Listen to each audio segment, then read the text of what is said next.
O Senhor esteja convosco. Ele está no meio de nós. Proclamação do Evangelho de Jesus Cristo segundo São Mateus. Glória a vós, Senhor.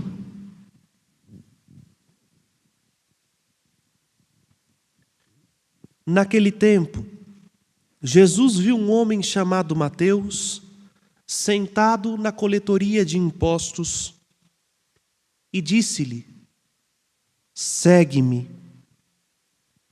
Ele se levantou e seguiu Jesus. Enquanto Jesus estava à mesa, em casa de Mateus, vieram muitos cobradores de impostos e pecadores e sentaram-se à mesa com Jesus e seus discípulos. Alguns fariseus viram isso e perguntaram aos discípulos: "Por que vosso mestre come com os cobradores de impostos e pecadores?" Jesus ouviu a pergunta e respondeu: "Aqueles que têm saúde não precisam de médico, mas sim os doentes. Aprendei, pois, o que significa quero misericórdia e não sacrifício. De fato, eu não vim para chamar os justos, mas os pecadores." Palavra da salvação. Glória a vós, Senhor.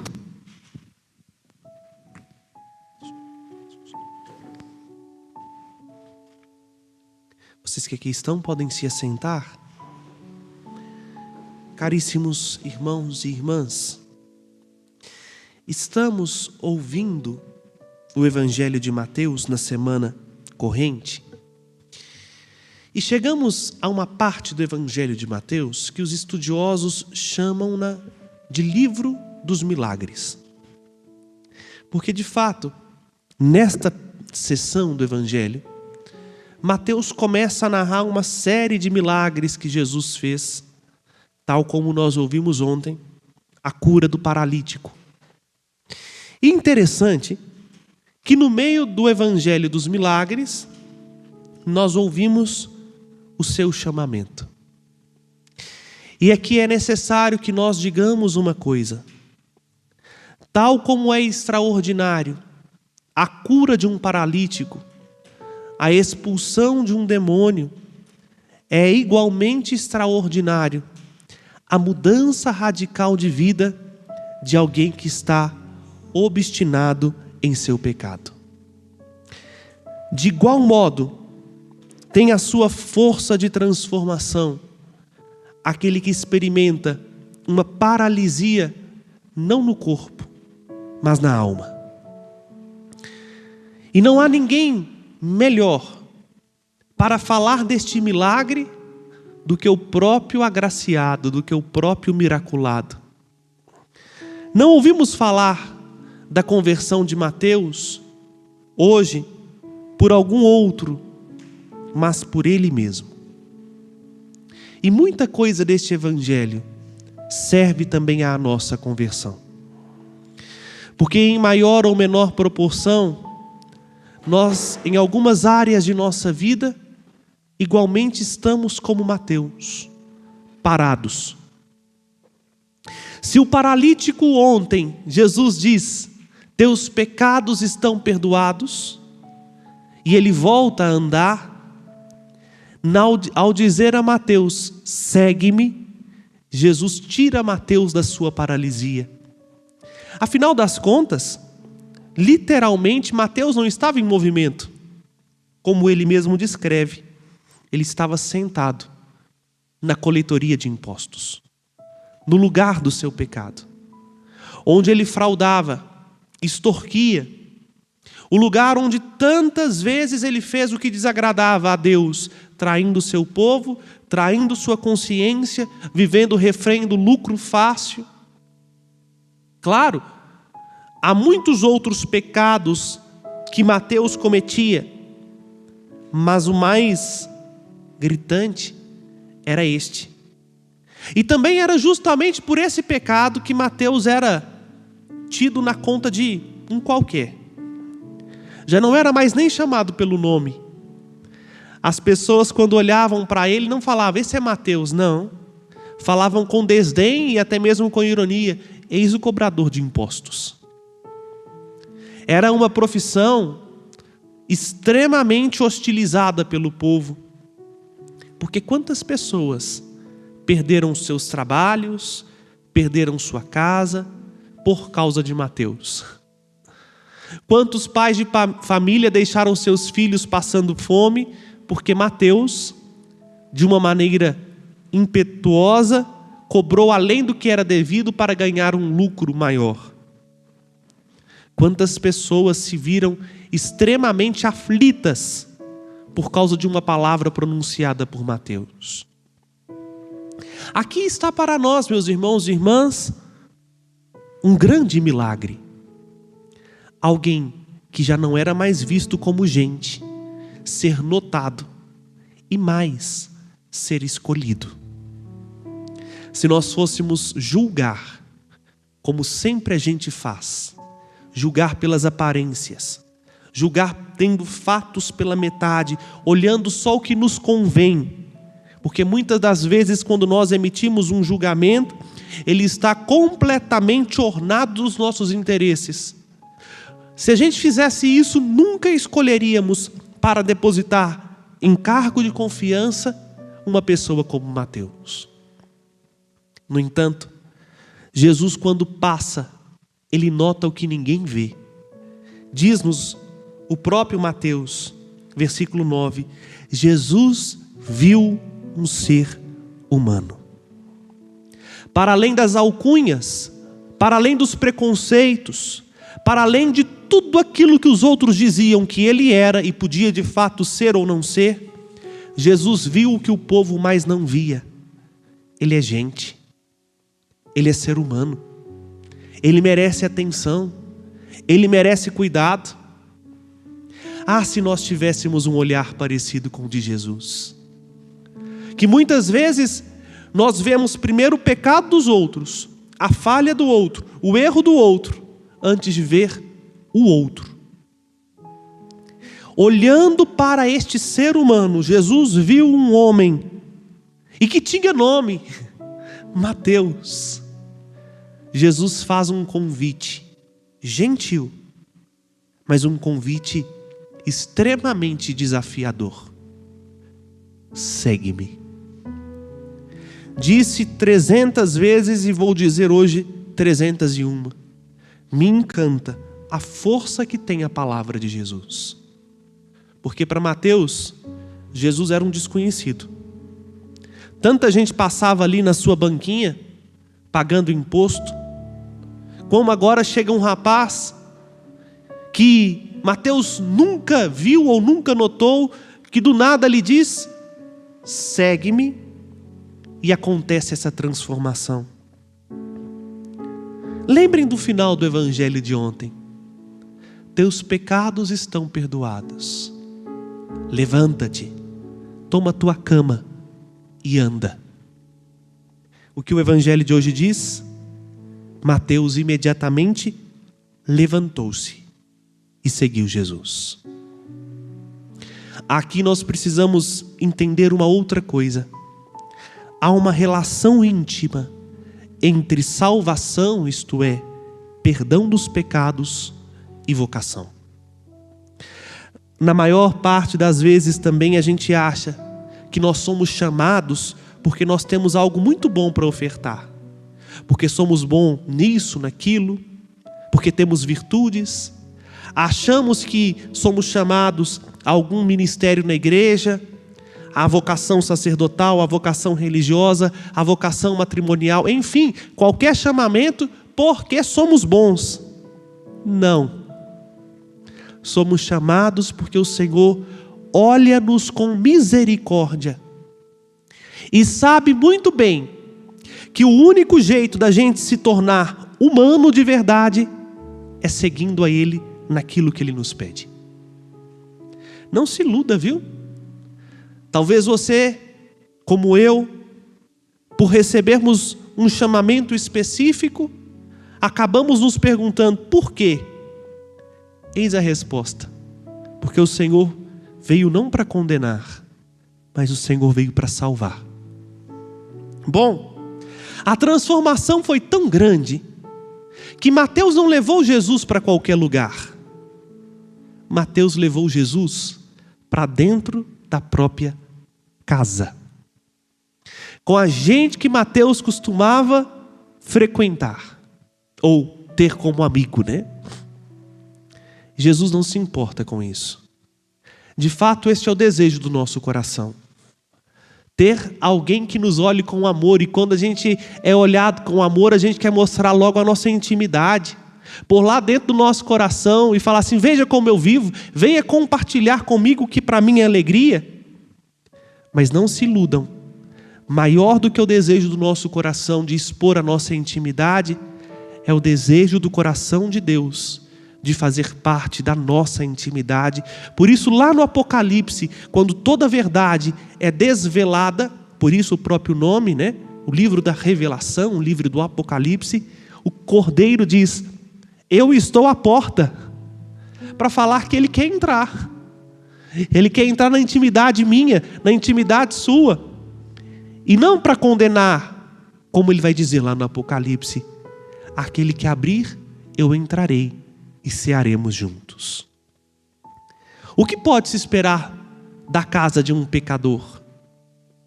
Que outros pecadores lá estejam.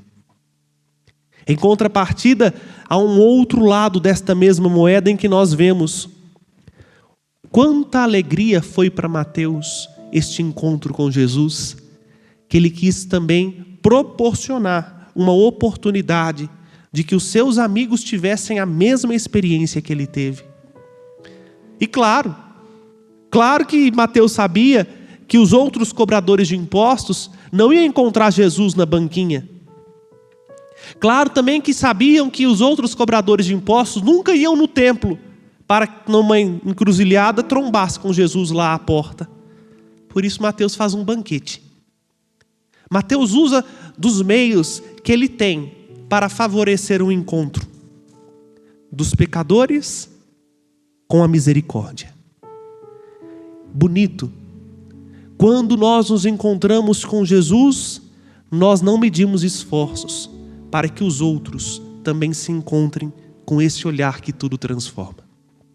Bom, aí tem sempre a turma do politicamente correto.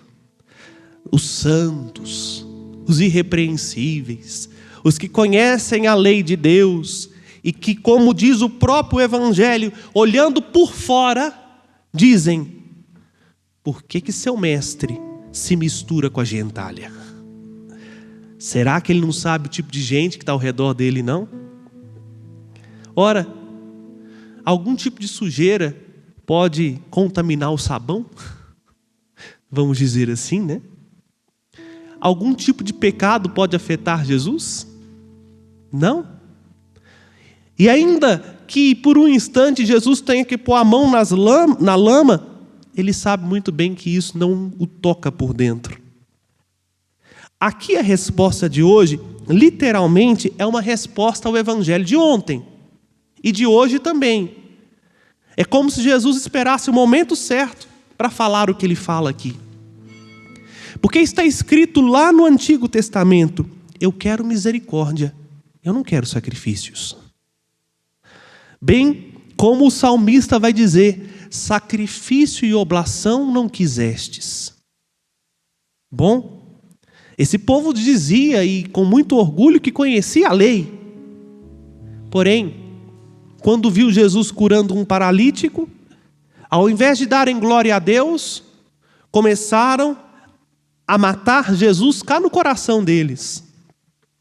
Quando vê Jesus colocando Mateus novamente numa condição de filho, tal como todo ser humano foi feito para ser, eles não se alegram por um pecador que volta à vida, mas ficam apegados ao preceito. O que os outros vão pensar? O que os outros vão dizer? O que os outros vão falar? Desculpe minha expressão, é como se Jesus dissesse: dane-se. Porque o único olhar que determina a nossa vida não é o olhar do outro, mas é o olhar de Deus. Só Deus conhece a nossa verdade. Só Deus nos conhece por dentro. Só o olhar dele determina o que somos. E este olhar não é um olhar de juiz, mas é um olhar de amor. Amor misericordioso, amor insistente. É por isso que ele termina falando: eu não vim para os justos, eu vim para os pecadores. Claro que ali Jesus também está dizendo que veio para eles, mas há uma condição para assumir toda a força desse olhar. A condição é a gente assumir a nossa verdade. Nunca somos justos, nós sempre seremos pecadores. O Evangelho não é uma má notícia, o Evangelho é uma boa notícia. A boa notícia é de saber que quanto maior o nosso pecado, maior a graça nós encontramos em Jesus. Mais insistentemente Ele nos procura, porque Ele não desiste de nós. O Papa Francisco, e eu tive a feliz oportunidade de agora pela manhã olhar isso no celular, providência de Deus, porque não é um costume olhar o celular assim tão cedinho, até porque já é um turbilhão, né, Gorete? A gente sair da cama e chegar aqui correndo. Bom, e eu vi um trecho da homilia do Papa Francisco hoje na Casa Santa Marta. E diz o Papa: no chamamento de Mateus, Jesus nos revela uma verdade que muito esquecemos. Ele não está preocupado com o nosso passado. Ele quer nos apresentar um futuro. Lembremos-nos sempre disso. Por pior que tenha sido a sua vida até aqui, se os seus olhos se entrelaçarem com os olhos de Jesus, tudo o que você fez não é levado em conta para te julgar ou para te condenar. Muito pelo contrário. Tudo o que você fez é dissolvido nesse amor, porque Ele te oferece uma vida verdadeiramente nova. Jesus não desiste de nenhum ser humano. Jesus não desistiu de você. Não desistiu e não desistirá. Para Ele não existe caso perdido. Para Ele não existe situação impossível. Basta simplesmente um olhar. E qual é a nossa tarefa? Nós que ao menos uma vez já experimentamos esse olhar, porque vejam, não é um fato passado também a experiência do olhar de Jesus, precisa ser atualizado todo dia, porque senão a gente perde o vigor. A gente começa a ouvir as vozes do inimigo, do tentador, que fala em nós ou através dos outros. A gente começa a nos medir pelos nossos defeitos e pouco a pouco vamos sentando e nos paralisando. Todos os dias nós precisamos de olhar nos olhos da misericórdia e entender que Ele nos chama: segue-me, segue-me, porque eu sou a sua cura, eu sou a sua força, sou eu quem te chamei. E te chamei não por bondade sua, mas para te fazer verdadeiramente humano, ser imagem e semelhança de Deus. Disse isso porque a gente esquece desta dimensão. Deus não nos criou anjos, Deus nos fez seres humanos. E é sendo humano que nós somos imagem e semelhança de Deus. O que nos distorce, o que muitas vezes nós falamos que é humano, e às vezes até a gente usa isso como pretexto para pecar e fala assim: não, é humano, né? É da natureza humana. Não, não é da natureza humana viver trincado, dividido, rachado. É da natureza humana viver a imagem e semelhança do seu Criador, porque assim nós somos feitos. Jesus quer nos devolver esta imagem que às vezes nós borramos, distorcemos, e Ele pode devolver esta imagem. Basta que a gente olhe nos seus olhos. Basta que a gente tenha a mesma coragem de Mateus, de ouvir esta voz que nos diz: vem para mais perto de mim. Chega mais perto. Meu coração está aberto. Meu coração não tem travas para ninguém. Como ele diz das ovelhas, né? Pode entrar e sair e sempre encontrará um lugar de pouso. Termino o que eu comecei e não concluí dizendo: qual é a função nossa, portanto, de igreja? A nossa função não é dizer quem pode ou quem não pode se aproximar de Jesus. A nossa função não é julgar pelas aparências, porque tem muita gente que julga pelas aparências. Ah, se o padre soubesse quem que é o fulano que é ministro da Eucaristia. Ah, se o padre tivesse noção, ele não ia em tal lugar, ele não conversaria com tal pessoa, ele não seria amigo de ciclano e de beltrano.